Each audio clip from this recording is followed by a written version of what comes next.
So I might have goofed. I goofed a little bit. It's more like a pre-goof that I can undo the goofing. But right now we're mid-recognizing a goof. And we'll go over that when we get to chapter 3.4 of Rory Sutherland's book, Alchemy. But before that, 3.3, we're getting into continuity probability signaling, which is another name for trust. He lays out these 10 things, then they're all instances of how companies communicate trust with their people.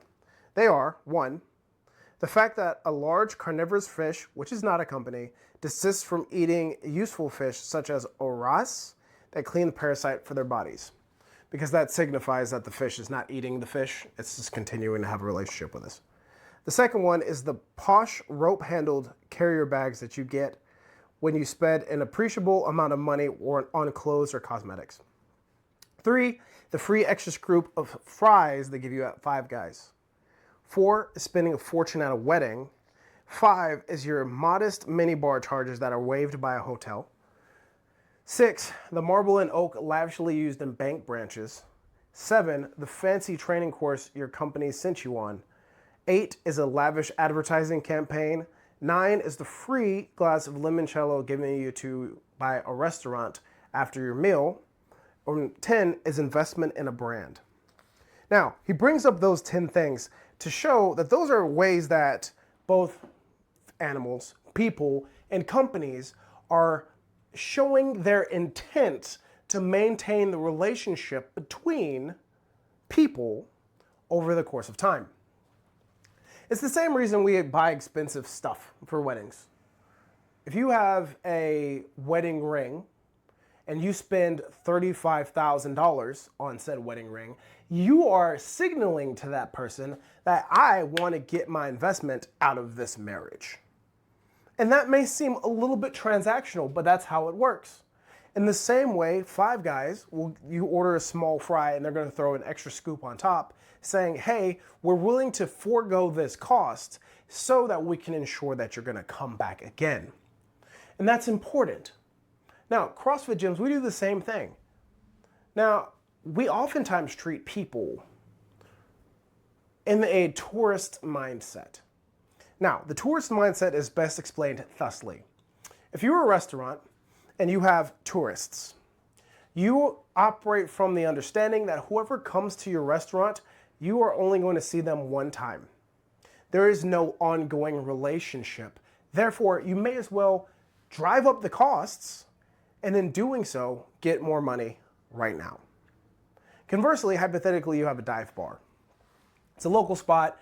Everybody in there are regulars. The bartenders know the people by name and vice versa. Then they have an incentive to drop the prices so that they can ensure that people are going to come back consistently. They're two different mindsets. Now, oftentimes in our the word I believe is terminal end of capitalism, we oftentimes treat everybody as if they're the tourist. Like we're going to make the sale one time and not continue this relationship over the course of time. And what he's suggesting is that there's great value in creating the atmosphere where you have communicated that I'm going to interact with this person in and out over the course of time. And it's very much that way. And it has to be that way, especially in a CrossFit gym where you're not doing drop-ins. You're having people who are coming back over and over again, people that you get to know, not only in a physical sense, but also in the sense of like their lives, their communities, mentally and emotionally. Are we positioning our gyms to continue to have people over the course of time, or are we gouging them up front? Something to think about. 3.4. This is my goof. So as you all know, we're releasing GymRecon in the next few days. We have beta testing, we have people moving around, and I just essentially had to ask friends who own gyms, because naturally I know a bunch of people who own gyms, if they're willing to beta test this platform. And they were. They're giving us great feedback. We're moving forward. It's awesome. The caveat, we may have gotten a better response if we had slowed down our reaching out process in order to gain them onto the team. Now, Sutherland brings up the story about how he was working with IBM once, and they had reached out to their people for software testing. Sounds similar.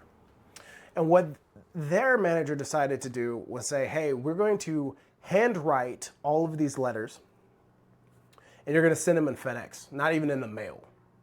So in doing so, you're saying, hey, I slowed down and I wanted you to get this so much that I was willing to handwrite this, craft the message, send it in the most expensive way possible so I know that you get it. And what that communicates is that this person, this entity, this, in our case, Jim, knows how badly we want to work with them, and they'll be more compelled to do so. We show the effort first, they show the effort on the back end. Did we do that? No. We ended up just asking friends, which is efficient, but there's no guarantee that that efficiency will close. And had we not built that relationship over time in advance, the likelihood that they would be willing to help was very, very low. And we noticed that as we were getting much of our response in putting out the invitation to test, people who don't know us won't help. So that would have been a better way to go about it. Now, as we move into the next phase, and this is something to know, as we move into the next phase, our conversion phase for GymRecon, we will be pushing out handwritten letters, and we'll put them in a way that communicates that we really want their attention. And that's just something to consider, something that we will do over the course of the next few days. There's always a better way to get people's attention. And I think what Rory Sutherland is saying is that there is value in being very deliberate with the way you go about communicating. Are your communications building trust? Are they showing the effort? Are you signaling that which you want to signal in order to be successful? And those are questions that we can answer with you if you want to get on the phone with us at enochmarketing.com. You can always reach us through the site. You can find us on social media. You can find us here on YouTube. My name is Colin Charles, and we look forward to meeting you next time.